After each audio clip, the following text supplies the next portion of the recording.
Je suis éleveur de potioc, par ailleurs notaire à Saint-Jean-de-Luz, et j'élève des potiocs depuis déjà longtemps puisque ça date de 1966, depuis l'âge de 11 ans. Et donc c'est un élevage qui est élevé selon les méthodes traditionnelles et qui reste 9 mois de l'année en totale liberté dans la montagne et le restant en bas, en prairie, où ils sont nourris dans des conditions convenables lorsqu'en montagne il n'y a plus de quoi se nourrir décemment, c'est-à-dire de mi-janvier jusqu'à début avril.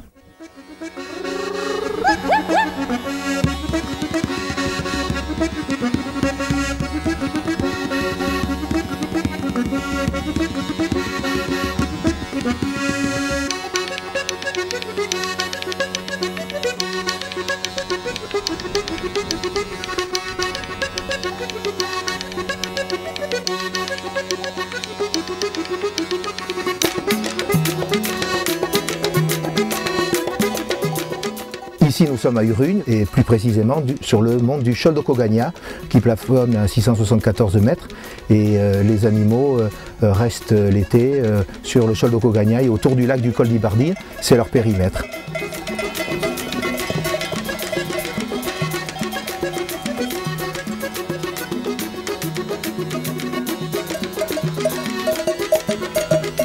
Cette transhumance, en fait, en ce qui concerne le potioc, il n'y a pas lieu de parler de transhumance parce que le potioc est un animal qui vit en liberté dans la montagne et il est censé vivre en totale liberté pendant toute l'année en montagne. Et ce n'est que dans les années 60, lorsqu'il y a eu le développement des centres équestres, qu'alors les éleveurs se sont aperçus qu'en améliorant un peu les conditions alimentaires du potioc, on arrivait à produire des animaux de qualité.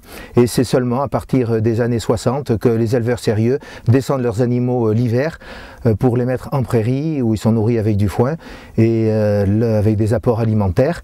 Et ils sont descendus donc depuis du 20 janvier jusqu'à peu près le 10 avril.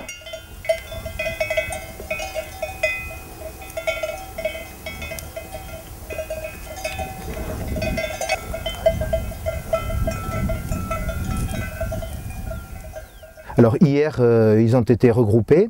Il y en avait une partie qui était à Urugne et une autre partie qui était à Bardos. Et donc ceux de Bardos sont arrivés à Urugne et une fois tous regroupés, on a procédé à quelques soins sanitaires qui se font habituellement à cette période-là. Et ensuite, les sabots ont été taillés, puisqu'on taille les sabots une fois par an, de façon à ce que les animaux aient des aplombs corrects et ne souffrent pas.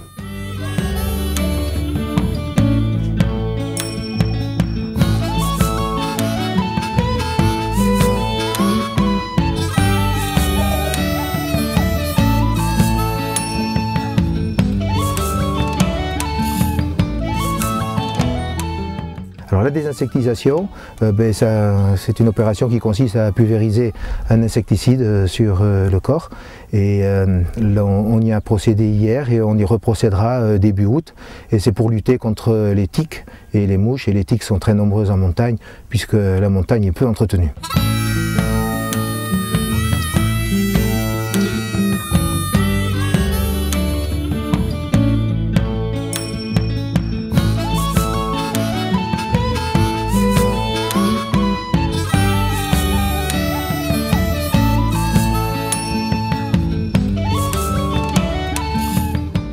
Les animaux restent sous la garde d'un étalon de février jusqu'à juin.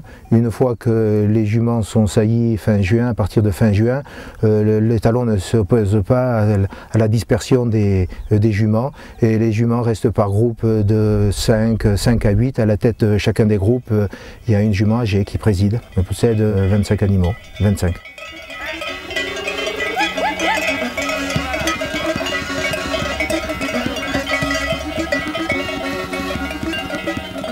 reste dans un périmètre à peu près d'environ 2 km² et en fonction du temps et de la topographie des lieux, on sait qu'ils seront à tel ou tel endroit. Quand il fait mauvais, c'est plutôt dans des ravins, à l'abri du vent, puis quand il fait beau, c'est plutôt vers l'eau, sur les hauteurs qu'ils sont. Au niveau du livre généalogique de race, nous avons les potiocs livre A, qui sont les potiocs de race pure, et les potiocs livre B, qui sont des potiocs croisés avec des races de poneys étrangers. Et au sein du livre A, nous avons fait le distinguo entre les potiocs de montagne et les potiocs de prairie, puisque les potiocs de montagne ont des conditions alimentaires qui sont rudes, et par conséquent, au niveau de la taille, ça varie entre 1,15 m et 1,32 m, tandis que lorsqu'ils sont élevés en prairie depuis plusieurs générations, ils peuvent atteindre jusqu'à 1,40 m, 1,45 m.